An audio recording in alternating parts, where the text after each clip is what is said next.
Congress party आजादी की गौरव यात्रा 75 साल के ऊपर निकाल रही है और हमारी सरकार भी, राजस्थान की सरकार तिरंगा यात्रा निकाल रही है।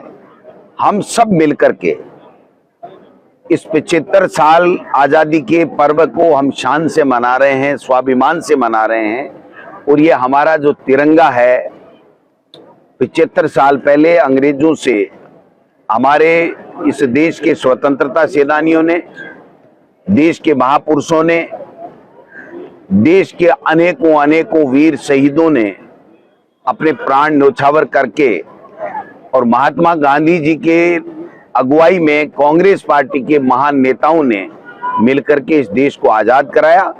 और इस आजादी के बाद में जो स्वर्णिम भारत हम देख रहे हैं, पंडित जवाहरलाल नेहरू से लेकर के लाल बहादुर शास्त्री जी हों, इंदिरा गांधी जी और राजीव गांधी जी, नरसिम्हा राव जी और अन्य दलों के देश के प्रधानमंत्री जो भी रहे, उन सब ने अपना अपना योगदान दिया।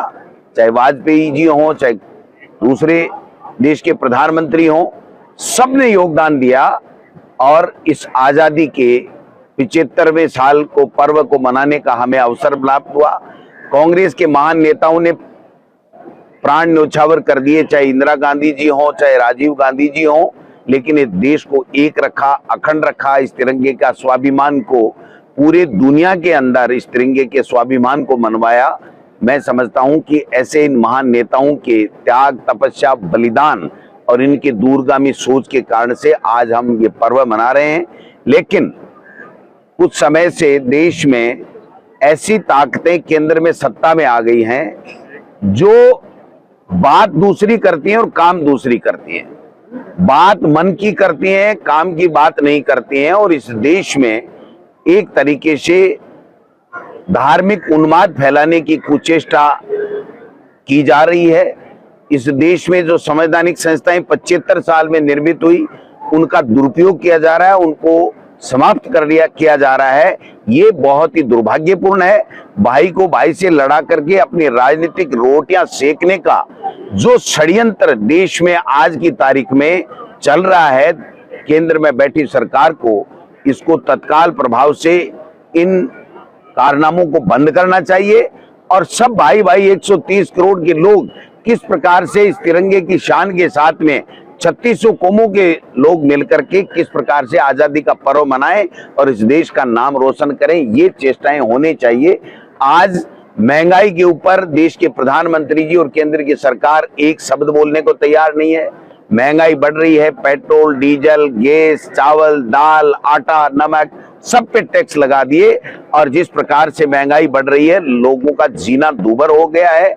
और जो किसानों के साथ में अत्याचार और अन्याय किया जा रहा है, 3 काले कानून ला करके 15-15 महीने तक उनको जो संघर्ष करना पड़ा, मैं समझता हूं ये सब दुर्भाग्यपूर्ण है। देश की सरकारों के एक ही काम रह गया है कि भाई को भाई से लड़ाओ, ईडी, इनकम टैक्स, सीबीआई का दुरुपयोग करो और धार्मिक उन्माद फैलाओ, जिससे उनकी राजनीतिक रोटियां सिकती रहे। ये बहुत ही गलत हो रहा है, इसको हमको सबको समझना पड़ेगा। ये आजादी कोई बीजेपी और आरएसएस ने नहीं दिलाई, ये आजादी उस महान वीर सपूतों ने प्राण न्योछावर किए। अंग्रेजों ने गोलियां मारी, लेकिन वो सीना तान के खड़े हो गए कि मेरी भारत माँ को मुझे आजाद कराना है।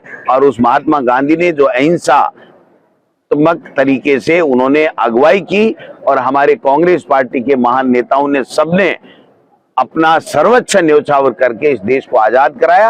और आजादी के बाद में अब तक भी कांग्रेस के इन तमाम नेताओं ने जब जब भी हमारी सरकारें रही है, इस देश को मजबूत करने का काम किया है, इस देश में लोकतंत्र मजबूत करने का काम किया है, इस देश के लोगों को, गरीबों के जीवन स्तर को ऊंचा उठाने का काम किया है। इस देश में जो इंफ्रास्ट्रक्चर, कल कारखाने, सड़क, जितने भी एम्स, आईआईटी इंस्टीट्यूट, शिक्षा, चिकित्सा के क्षेत्र में अभूतपूर्व प्रगति की है, उसमें कांग्रेस का बहुत बड़ा योगदान।